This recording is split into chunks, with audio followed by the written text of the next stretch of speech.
Hello and welcome to the UK column. Today I'm joined by someone who needs no introduction, and that is Del Bigtree. Welcome to the program, Del.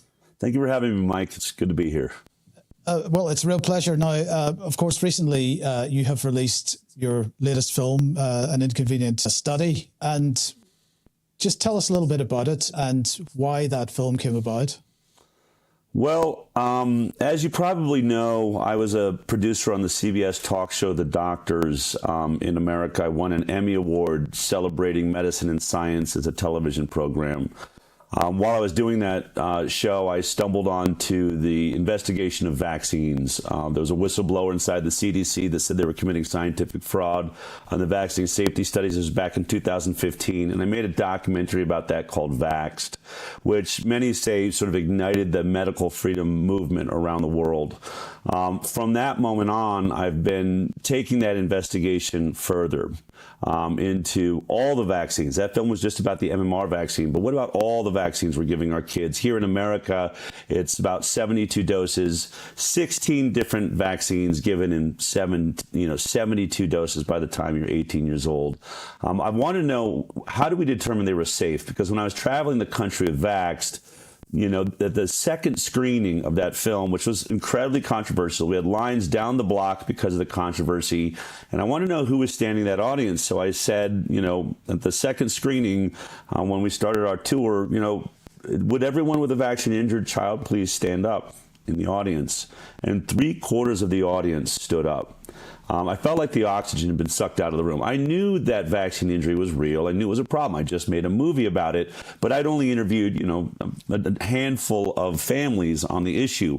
And here I'm staring at, 50 families that lives have been changed forever. I asked that question every single day for an entire 1-year tour, probably 4 times a day, 5 days a week, for an entire year. And every time I asked that question, 3/4 of the room stood up. And you realize that this is a massive, massive problem that is somehow being buried. They're humiliating these people. They're screaming on the television that it's not real. It's not happening. These parents are suffering at home.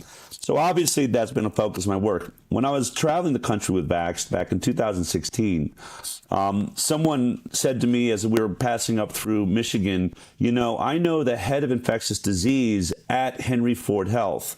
Henry Ford Health is one of our biggest research institutes in America, and therefore really one of the biggest research institutes in the world. And they said, would you like to meet him for dinner? I said, sure. And so we sat down to dinner, and, he said his name was Dr. Marcus Zervos, and he said something very interesting when he sat down. He said to me, Del, I've watched your film Vaxxed. It's very compelling, but you keep saying something at these speeches you're giving around the country that I found very troubling. You keep saying that they've never done the proper science to say that vaccines are safe. And he said, so I sit on the biggest databases in the world, and I went and researched that so I could show you the data, show you the science. And he said to me, and I'm shocked that I have to sit across from you and tell you you're right. I did not realize we have never done a proper safety evaluation of any of the childhood vaccines that are in the program. And he said to me, now that doesn't mean that vaccines aren't safe. It just means we can't say that they're safe. And I said, that's all I'm saying. And so that's all I've been saying the whole time. So anyway, we had a very nice dinner, and he said, I'm pro-vaccine. He brags about he's the reason that they have a mandatory vaccine program at Henry Ford Health. He said, so I don't know what I could do for you. I said, well, since you really believe in the program, and you're a great researcher, world famous, in fact, he had just gotten through a big investigation of the Flint, Michigan water crisis. In Flint, Michigan, the health department came under fire for having lead pipes and lead water that was poisoning less affluent neighborhoods. And he stood up for those people, proved it scientifically, and came out against the health department. So he was a brave scientist also. Anyway, I said, would you ever consider doing a study that compares the health outcomes of vaccinated children with completely unvaccinated children? And then just let's see who's healthier. And he said, sure, I would do that study. I was shocked, really, because there's something about mainstream medicine that has refused to do this study for decades. It seems like the most obvious study known to man. Why is it the CDC can't show us a study of here's vaccinated compared to unvaccinated? The vaccinated are far healthier. They're living longer. They have less cancer. They have less autism. They have less ADHD. They have less skin issues, psoriasis, eczema, gut dysbiosis, all the things that our kids are suffering from. Why can't they show us a study that the vaccinated are the healthiest among us? And not just here in America. Why has the NHS never done this study? Why is it that not a single regulatory medical agency in the world has ever compared these two groups of people and showed us, see, the vaccinated are the healthiest? So anyway, I was shocked he said he would do it, and we left at dinner. It took a couple of years. I kept calling him saying, hey, you going to do that study? Finally, by about 2018 or 19, he gave us a very firm, I will do this study. I said, look, I only have one rule. I'm pretty sure you're pro-vaccine, so it's gonna be a robust study. But whatever the outcome, promise me you'll publish it, because a lot of doctors come under attack for questioning the vaccine program. Tell me you're going to follow through. He said, I will follow through. I'll follow the data where it leads me. So he did that study, and it was finished in 2020. It's a study of over 18,000 children, so it's a very big study. Roughly 2,000 of which were unvaccinated. So 16,000 vaccinated, 2,000 unvaccinated. And then he didn't publish the study. And so I called, and for a while he wouldn't answer, but eventually he did. I said, I don't understand why. I thought we had an agreement you would publish the study. He's like, no, I really just, it's just not something I can do at this time. And he kept pushing it off. So finally I asked him, can I fly out and have dinner with you? He said, sure. And I did something I don't usually do as a journalist, which is I decided to take hidden cameras with me and recording equipment.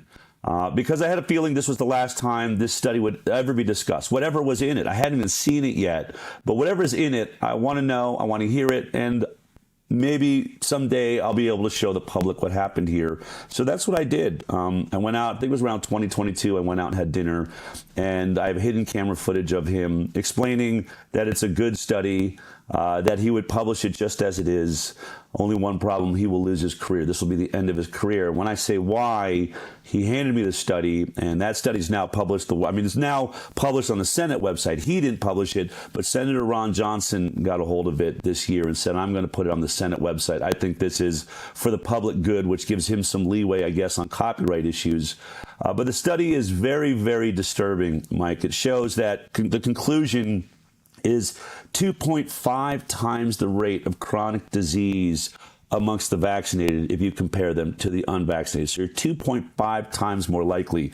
A good study would show a 40% increase in a problem or an 80% increase. We're talking about a 250% increased risk of having chronic disease. When you look at some of the details in it, neurodevelopmental disorders, nearly 6 times the rate. So I'm sure we're going to get into all those details, but that's the heart of this film, An Inconvenient Study, is this study, how it came about, and the hidden camera footage where, I'm under attack by Henry Ford Health. They sent a cease and desist letter. They're trying to say it's defamation, to say that they didn't publish the study because of the results and all those things, but we can get into that. Yes. I was just going to say it's interesting because obviously the film's been out for a few weeks now. It's millions of people have seen it so far. Yeah. The cat is definitely out of the bag. Yeah. But what I'm noticing, because you use the term robust study, and what I'm noticing in the coverage of it out there, the mainstream press is now, any coverage of it is attacking the study for being not robust and being having issues. So, how would you respond to that? Yeah, and first of all, I want to say I'm glad that I have no problem with people attacking the study. That's the scientific method. That's what should have happened from the beginning. This study should have been put into peer review and set up for publishing, and then let every scientist weigh in on what they think the quality of the study is and all those other things. What I can tell you is this, that, Dr. Marcus Zervos is the head of infectious disease at Henry Ford Health. he was in charge of the arm of the Moderna trials at Henry Ford Health. I'm not aware of anyone ever questioning his ability to do a study before. So when he does the study, I'm pretty sure he knows how to do it. And when he says to me at dinner multiple times, it's a good study, but they're going to say it's a bad study. They're going to attack me. They're going to come after my career because, as he says in this, in the video you'll see, because it's political. So those are his statements, and that's why I think it's important that people see the film. You can tell that I'm not, pressuring him in any way. You can see it's a very interesting human study, this film, to see the angst and the tension that he has with the desire to do what's right, but not the courage to do it. I'll also say this, that yes, of course, every retrospective study there has limitations to it. It is not the perfect way to do science. A retrospective study is, we've got to simply look at people that have already made their choices. We're not setting up a perfectly controlled study. We don't have a placebo group that we control. We can't perfectly match age and gender and race and all the things you would do in a really good scientific study. All the things, every one of these vaccines should have had that study. We should have done that study before these products were ever put on the market. And that's the entire point, really, of this film. They have skipped the safety testing. They have skipped those studies where we would have seen, does it have side effects? How many side effects? What are the actual side effects? Because we would have tracked these vaccines like we do every drug for 2 to 10 years and a placebo group, so that when you have an issue like, let's say, autism, you can say, hey, there was just the same amount of autism in the group that got the vaccine as the group that didn't get the vaccine. That's how science is done, but that study has never, ever been done. But it's worse than that, though, isn't it? Isn't it worse than that? Because it's not just that the studies haven't been done on the individual vaccines. The studies haven't been done on how these vaccines interact with each other. And if you're giving, I don't know what, in the United States, I don't know how many vaccines are given at one time to a baby. Sometimes up to 13 vaccines in one sitting.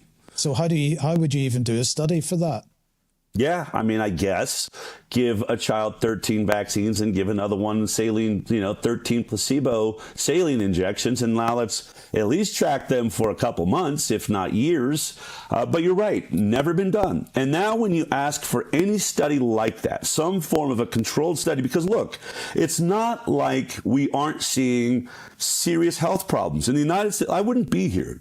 I wouldn't be here having this conversation with you if we had the healthiest children we'd ever seen. If they were just this glowing, radiant, disease-free children running and the envy of the world. But it's not the case. In America, our children 54% of them have a chronic disease. Robert Kennedy Jr. just pointed out that 76.4% of adults now have chronic disease, which means they need drugs. It's a lifelong disability. Only 75% of America's children could not join the military because they cannot pass the health exam.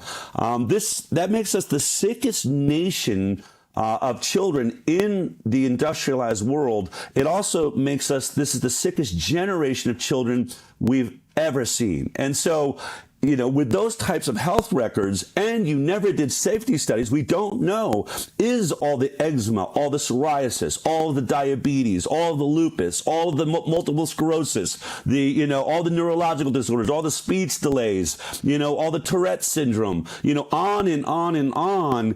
It's due to something. It is happening because of some toxic attack, because we've gone from 12.8% chronic disease just in the 1980s. Just 40 years ago, we were at 12.8% chronic disease in our children. Now that's skyrocketed to 54% in 40 years.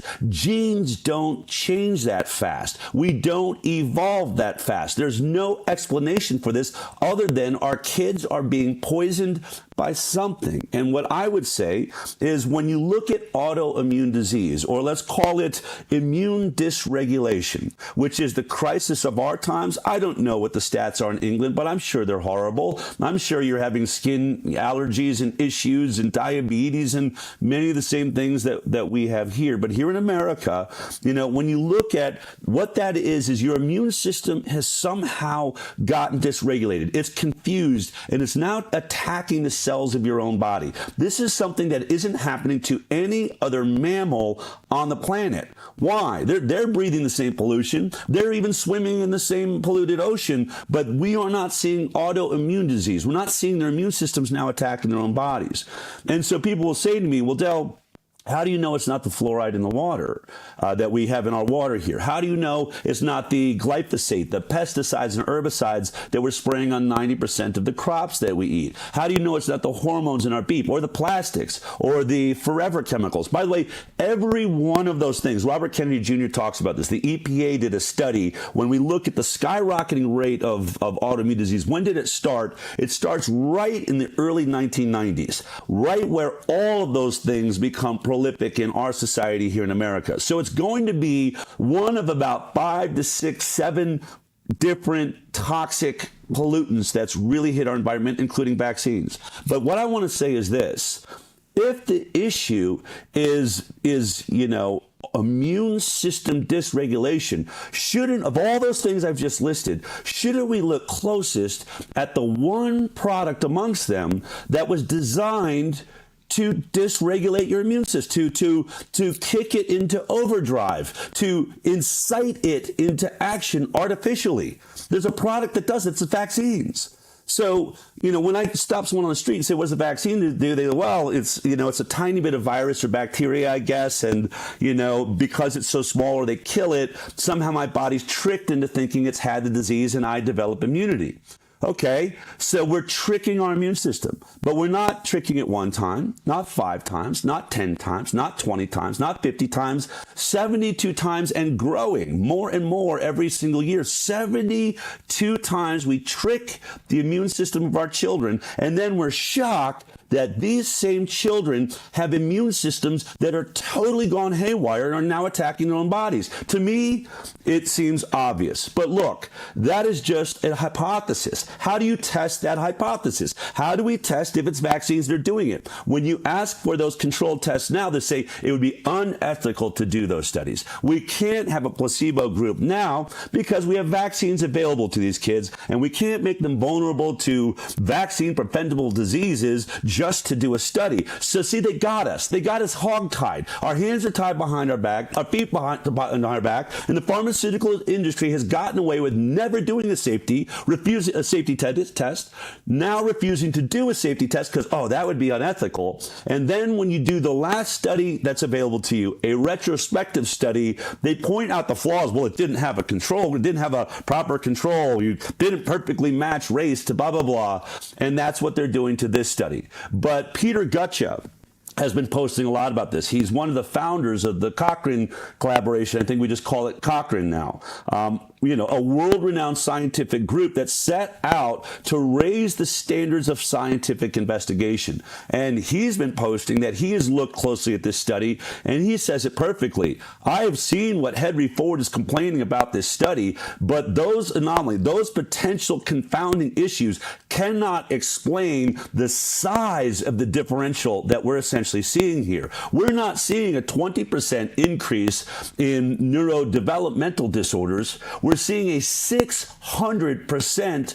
increase in the scale that they do at the end of the study. They look at, over time, over 10 years, what would be your odds, what would be the risk of having chronic disease. And what they discover is the vaccinated, 57% of those children vaccinated will have a chronic disease by the time they're 10 years old. More than half. That's now a coin toss. Like, I want my kid to be healthy. It's a coin toss if you're vaccinating them. Meanwhile, the unvaccinated in this study, 2,000 of them, what it shows for them, 17% of them will have a chronic disease.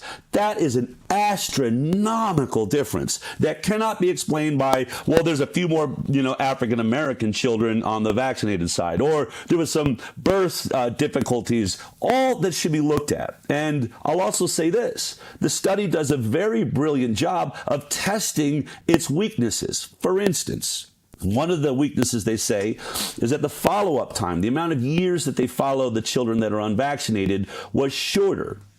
And so that's not fair, that some diseases may appear later on in the vaccinated group that didn't appear in the unvaccinated group. Perfectly reasonable argument. But in the study, they limit the study so that, let's just look at all the kids that were only in it for 1 year. And what do they find? The vaccinated have even higher rates of chronic disease. Then they limit it to all the children, both unvaccinated and vaccinated, that had to be in the program for 3 years. Same thing, worse for the vaccinated. And then lastly, 5 years. So when they tested timing, it actually got worse for the vaccinated. So every way they looked at it, and then they'll try to say, well, unvaccinated kids aren't going to their doctors as often. This is one of the arguments that's made against. There's been several studies like this, by the way, and we'll get into that in a minute. But that's the argument that's always made. Well, the unvaccinated don't go to doctors. I mean, you could argue probably because they're so healthy, given what you're seeing in this study. But they did some controls. They said, let's limit it. Let's not have any kids that never go to doctors. Let's say you have to at least go to the doctor once a year while you're in the program. And what they saw is it didn't change the outcome. And one other thing they noticed, when you looked at the serious illnesses like asthma, like, some, I forget the exact categories, but the ones where there were unvaccinated children that had it, they found that sick unvaccinated children go to the doctor about 5 times a year on average, and 7 times was the average for the vaccinated. So what it shows us is, if an unvaccinated child is sick, they go to the doctor. Their parents aren't crazy. They're like, my kid's having a speech delay or whatever it is. I'm going to go to the doctor and check this out. So this idea that the unvaccinated were just not seeing their illness because they don't go to doctors, I think that's even disproven in the study. And so those are the attacks that are happening. And I'll just say this. You can attack the study. That's the scientific method. And it should have happened the other way around. It should have been published, by Henry Ford. It shouldn't have been published by the Senate, but they're not going to do it. And so now we're looking at an unpublished study, and we're asking questions. The only question that should be asked, that I ask at the end of this film, is why are there about 4 or 5 other studies exactly like this?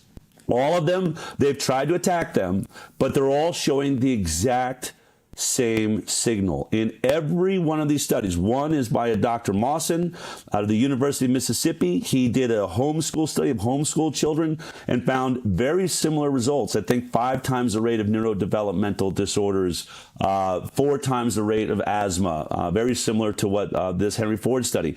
Dr. Paul Thomas out in Oregon, here in America, had a huge pediatric practice, and he was open-minded. He let people, they didn't want to vaccinate, he let them come to his practice. He would still see those kids, and he realized, oh my God, I can do a robust study of my unvaccinated compared to my vaccinated children. He did that. He lost his license for doing that study. That study was so horrifying that they immediately went in and threatened and ultimately took his license away.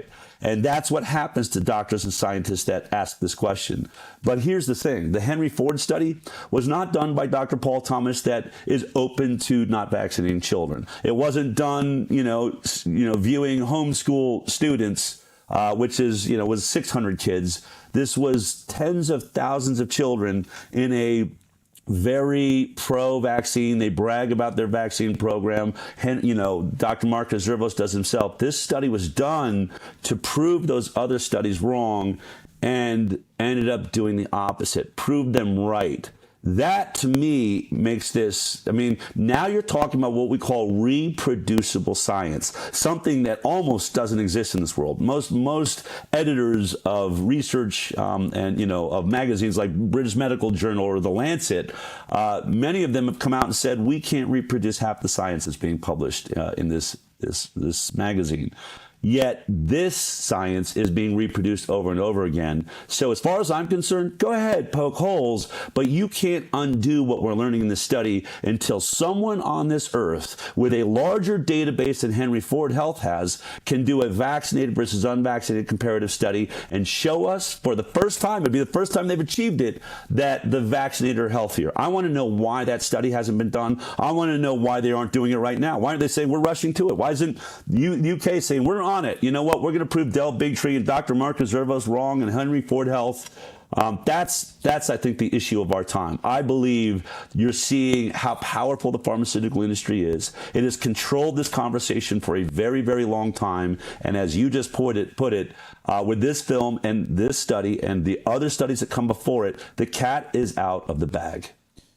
It's interesting because, if the pharmaceutical industry was confident in what they were doing, if it was confident in their product, they should be welcoming studies. They shouldn't be attacking it. We saw this during COVID as well. Doctors were speaking out against the pharmaceutical industry and against the rush to get COVID vaccines out. Were attacked in the same way. You said that the attacks were appropriate, but I'd just like to get some thoughts on you about the types of attacks, because in a peer-reviewed study, it's scientists considering the contents of a paper. They are looking at it with some rigor. A lot of the attacks that I'm seeing in the press don't have that rigor, and they're quite populist in their approach. So this isn't the same kind of attack as would be seen on a peer review process. No. I'd just be interested in get your thoughts on that. Well, exactly. I mean, and that's what, we've all seen these videos now when you watch the news where they were all saying the same thing from COVID. The vaccine is 95% effective, 95% effective, yada, yada, yada, yada, yada. And they stood by it and they were wrong. I just watched a great mashup just this morning that was showing how many times Donald Trump said he believed that the actual death rate of COVID was going to be well below 1%. And all the news pundits that said that's a lie. WHO has said it's 3.4% death across the world. He's lying. That's misinformation. Well, now we look back and we know he was exactly right. Whether you take Ioannidis, the great work out of, I think it's Stanford, we see a death rate from COVID of about 0.35%, maybe 0.2%, as high as the worst would have maybe been, a study shows 0.5%. So a half of 1%. So Donald Trump was right, yet we've never had an apology by a single one of those pundits, not a single one of our news anchors, not a single one of the doctors or scientists or any from the Imperial College apologizing for the disastrous statements they made, the panic they created by the true misinformation, the social distancing. We have now recognized that standing 6 feet apart or locking ourselves in our home was not based in science. It was arbitrary because that's what was admitted in a congressional hearing by Tony Fauci himself. We know that the masks could never stop a particle as small as a coronavirus. So what I would say is, no matter what we do now, we now live in a world where we have to take everything these news anchors and the experts that they bring on, we have to take that with a grain of salt and say, I have watched every one of these people completely lie or have it dead wrong at the very least, so to be completely uneducated on the topic that they claim to be experts in, and yet I'm still waiting for an apology for the original mistake. And so when these people now attack a study like this, the same way they attacked the Dr. Peter McCulloughs and the Dr. Robert Malones and all of the scientists and doctors that came forward during COVID to say we shouldn't lock down, this is going to cause more harm than good, we should now really think about, maybe I should be listening to the people and the scientists that are saying, this is an important study. This study should be seen. This study, really could save lives. All things that are, a part of this film, and many of which that Dr. Marcus Zervos said himself about this study. The only reason he's not publishing it, because he's afraid. He's afraid of being attacked by the media that is controlled by he didn't say the pharmaceutical industry. I will say by the pharmaceutical industry. So yeah, when you look at this, and what I mean is I don't mind the attacks. I'm not going to be like the scientists that are covering up all of this evidence. What I'm saying is please attack. Let's have an open debate. Let's meet in public forums and point out what your issue is with this study, and we'll bring our scientists in and defend it. And let's let the chips fall where they may. But I think you're going to have a hard time poking enough holes in this study. And I'm happy to see, real scientific interaction on this study. But in the end, that's just a game happening in science. And in the end, we have news anchors that don't know anything about this issue. Meanwhile, we can sit here and wait till someone finally tells us, yes, that building is actually burning. Or we could go in and get our kids out of it right away and not wait for someone to tell us that building looks like it's burning. I think I can make the decision for myself. Let's just come back on to the film itself for a minute. So you said that you did something that you don't normally do, which is to take secret cameras or hidden cameras with you. Why did you decide to do that? For two reasons. Number one, this wasn't really, a news story for me. I'm a reporter. I report, I have whistleblowers that stay off the record. I'm fine with that. This was about a challenge, man to man with a scientist. Do this study, and however the chips fall, publish that study. In a way, it's like a bet. It's a wager. I made a wager with a scientist. I'm going to wager that the vaccinator is sicker. But go ahead. Whoever wins, they get the pot. And we didn't get the payoff. This guy did the study, and so on that level, he had to come to terms with that. And I just thought, if this study shows what I think it studies, it's going to, if it shows what I think it's going to find, then it's important for the world to know that. And I can't just, know it's there and not be able to do anything about it. I'm just not wired that way, Mike. In some ways, I've been attacked before at being an activist, not a journalist. That may be the case. That may be a decent argument. I remember when there was the earthquakes in Haiti, I was working on the doctor's television show. And so we went in to, both bring doctors and medical supplies, but also to capture everything that was there. And I remember children suffering, people caught, trapped, a woman with a broken hip. And I'm supposed to, as a reporter, really just shoot that, show how there's really no one around to help them. Mike, I'm not wired that way. I'm not going to just watch this person die for a news story. I dropped the camera. I carried people, to safety. I helped, military put up med tents, all of which would have made great video footage for television, but I cared more about the people. So that's how I'm wired. That's just, if that means I'm not a great journalist, I don't know. When I watch these journalists just sit there and watch a kid getting shot to death in the street, it's an important job. I'm not going to put that down. That is true journalism. So let me be clear, that's not me. I'm not that. I'm going to run out. I'm going to try and get that kid out of harm's way. And that's what I felt like in this situation. I'm going to go and bring recording equipment. I don't know if it will ever see the light of day. I didn't know what I would do with it. I didn't have some plan with it. I just thought, this will be the last time this study will ever be spoken of on a professional level, potentially, if I can't talk him into publishing it, which was the main reason I had that dinner, was to just try and talk him into publishing this study. But if he's not going to publish it, then I want the world to know why, and that's why I took in the recording equipment. And look, I'm happy I did. Yeah, absolutely. And so, the world, or at least significant number of people now, does know why the paper's in the public. The conversation that you had with them is more or less in the public. So what has the response been to the film so far? It's been really amazing, as you said. It's hard to track at this point worldwide, what the viewership, because we're giving it away for free. Everyone can watch it at an inconvenientstudy.com. This is just a film made by my nonprofit, the Informed Consent Action Network. I haven't checked this week's numbers. I've been doing a lot of television, radio, and speaking all over the country. But the last I checked, we're in the tens of millions of views. It's being shared. We see hundreds of thousands of people downloading it, which means they could be sharing it in spaces we don't see it anymore. I've heard about watch parties all over the world, 10, 20 people in a room. I get texts saying you got a standing ovation in the hall that we were showing it. So, and what we see online is, I think the last I checked, 85% of the responses were positive.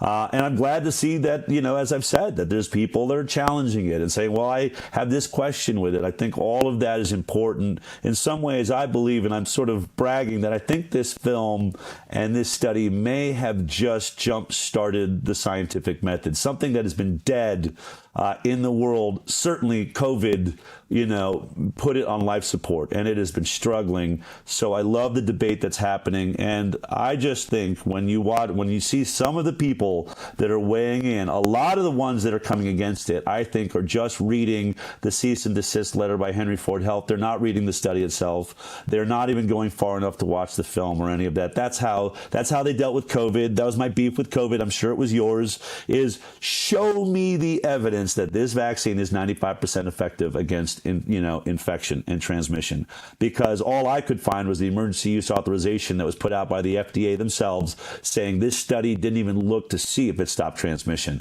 So I have been calling out the lies from the beginning, and in the end, people can just take people's opinions for it. If we want to live in a world where we let other people decide the perspectives that we have, then I don't think we have a strong and bright future ahead of us. But instead, if people want to know, this is a very short, concise film. I'm very proud of it. We worked hard to not, pack our opinions into it, but just state the facts as they now exist. And this is really the culmination. If Vaxxed was out in 2016, 9 years, later, this is the investigation. I've been suing the government of the United States since 2017 and winning and getting to the bottom of this issue. Where is the transparency of science? I've had an international team of scientists read every single vaccine trial that has ever taken place. And I have one of the greatest constitutional attorneys in the world, in Aaron Siri, that won back here in America. We have a mandated vaccine program, and in some states, there's no way to opt out of it, like Mississippi. So we spent 3 years in court and won back your right to opt out of the vaccine program with your children in Mississippi. We're in the middle of that case in West Virginia. But I'll say to people, because I get labeled, someone who spreads misinformation, we've won, multiple lawsuits against the government in the United States. And you should try to win lawsuits against the government of the United States with misinformation. It's not happening. It is not what's going on here. The misinformation is coming from our government agencies. And look, you can understand why. They have promoted these products for decades, making us believe there's mountains of evidence that they don't cause autism, mountains of evidence that it's not causing the multiple sclerosis and the diabetes and all the ADHD that are all skyrocketing at this time. What are they going to do if they have to admit, we're sorry, oops, we got it wrong? They haven't even admitted they got it wrong on COVID. Imagine an entire vaccine program that's created the autoimmune disease crisis of the century.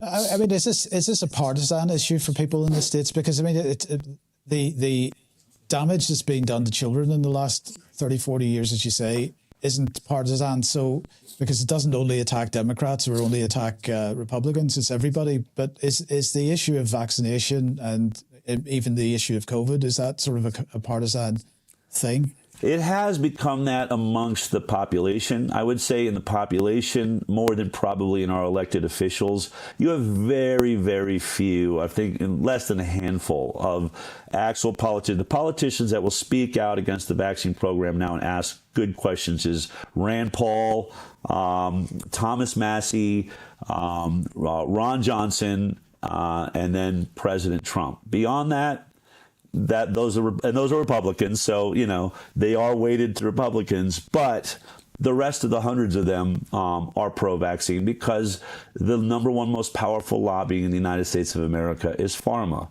And they all get visited by pharma. And they all get their campaigns funded by pharma. And pharma has lobbyists in their office every other day telling them how great the work that they do are and how many lives that they're saving. And so, but amongst the people, when you see polls there, it's clear that conservatives in the Trump's populist movement, if you will, vaccine hesitancy, which is what I like to call it, is really very high. But I'm hearing stats about the COVID vaccine in England that 90% of your own doctors aren't taking the booster shot, which means for the first time in history, and we're seeing, I think, something very similar here, that means there's a total lack of trust in the health agencies now, even by doctors themselves. So I think this issue is growing. I wouldn't say it's completely partisan, but at the moment, conservatives tend to lean more in this direction, and I think that's because Donald Trump has been so outwardly critical of the vaccine program. He obviously brought in Robert Kennedy Jr. to run HHS, which is maybe the most controversial pick in the history of mankind. I'm a little bit biased in that. I was Robert Kennedy Jr.'s director of communications when he ran for president of the United States, so I'm proud of how that worked out. We ran him as president so that he could get in control of the health agencies. Health has been his number one concern for, I think 40 or 50 years, has been one of the greatest environmental attorneys of all times. So we have someone that knows about law, knows about health, knows how the frauds take place, know how the corruption is. We have an anti-corruption government now in our health agency with Robert Kennedy Jr., Dr. Marty McCary, Dr. Mehmet Oz, Jay Bhattacharya. I mean, one of the authors of the Great Barrington Declaration is the head of our National Institutes of Health, the most funded research, institute in the world. You've got Martin Koldorf, also of the Great Barrington Declaration, is the head of our Advisory Committee on Immunization Practices. So things are changing, and I think because that's happening under President Trump, you have the anything but Trump, or the Trump derangement syndrome, as we call it here, pushing Democrats against their own best interests. So that's how it sort of lays out in America. There's another 2.5 years of Trump's presidency to go, or 3 years of Trump's presidency to go. What happens after? I mean, that's, I'm concerned about that. I'm concerned what the backlash or the response is going to be. The pharmaceutical industry, because look, as we've said, right, no matter how much as a civilization we are waking up, shows like yours and mine are millions of people. This film, An Inconvenient Study, will probably be seen by 1 billion people around the world, at least by the time it's gone through. But yet, no apology from any of the news anchors that we watch. No apology from any of the hospitals that kept us from seeing our loved ones that used remdesivir and ventilators and killed 9 out of 10 of their patients during COVID. Blocked the use of ivermectin, which has been now proven in studies all around the world to reduce death by 80%. Blocked the use of hydroxychloroquine, which was in studies around the world reduced death by 50%, certainly if given early. All of these things, blood of millions of people is on their hands, and yet not one apology on that one vaccine and that one, pandemic. So when you see that, all of the institutions of power, all the WHO, all the Gavis, all the Bill Gates, everyone is still lined up to maintain control of the world. And let's make it perfectly clear, there is no greater way to control the world than through their health. And though many of these things are sold to us as health initiatives, let's go ahead and look at the, Kenya situation, where we know that they used vaccines to sterilize women in Kenya. We've seen issues like that in India. Here in America, we use vaccines to cull our deer population, our wild deer population. Vaccines are used in animal populations to sterilize them and slow their expansion and their growth. That, I believe, is not necessarily what it's being used for. I want to be clear, I'm not being a conspiracy theorist, but I assure you, in a nation where your leaders keep telling you we're overpopulated, we need to reduce population, and then those same people put the most of their investment into your vaccine programs, then you've got to start listening to them. If they're saying their goal is to reduce population, injection, and they're lining you up telling you should never ask a question about what we're injecting into you, then that is a recipe for a world that you do not want to live in. So we have a lot of work to do. That's why this film is so critical that everyone shares it with everyone they know. We still have a vote in America. You still have a vote in the UK. The only way we can get out around the power of the pharmaceutical industry and these globalist lunatics is the power of the people. We outnumber them, but we have to outnumber them. Those in the knowing have to outnumber those that don't care. And that's why a film like this is so important, that everyone shares. It's why we've made it free. We're not trying to make money off of it. I want it there for everyone in the world to see it. And then with one gigantic loud voice, we should demand every regulatory agency of every nation that we live in to do a vaccinated versus unvaccinated study and prove this Henry Ford study wrong. If you can't, then we need to do an immediate change. We have to make an immediate reversal because it appears we are destroying the future of our species. And if we keep rushing products like the COVID vaccine onto the market without proper safety testing and forcing everyone on the planet to take it, our days are numbered. I don't see how we survive this. We've never had a virus that has ever affected enough people to kill us off this planet. But when we have stupid leaders and bad science and funded pharmaceutical, agendas, we could be really in harm's way. Okay, well, look, we're just about out of time, so just one final question. And do you think that that this film has the potential to make sure that if in the not too distant future a COVID-like gag gets played again, that we won't fall for it? If this film can't do it, I don't know what will. I mean, I really mean that. I think this film lays out as clearly as anyone can understand it. And look, if you see my text, it's just thousands. They're coming in by the thousands. The emails are coming in by the tens of thousands of people saying exactly this. I could not explain this to my loved one. I just showed this film and now they get it and they're sharing it with everyone they know. You gotta see this film. You can say, oh, I know that information, and you probably do, but we've never had a tool like this that lays it out this clearly and has this study by such a clearly, biased institution that should have been able to make it look like the vaccinated were healthier and could not do it. In fact, shows such alarming rates of illness. It is mind-boggling. So yes, I think that this study is a game changer. I think this film is a game changer. I haven't made another movie since Vaxxed. There's been other good movies that have come out, but there hasn't been anything that I thought had the value or the size or the ability to do what Vaxxed did back in 2016. This is that movie. This is the one I was proud to make, and this is the culmination of all of the work that I've done with my nonprofit over the last 9 years. Okay, well, Del, Bigtree, thank you very much for joining me today. Just tell everybody where they can watch the film one more time.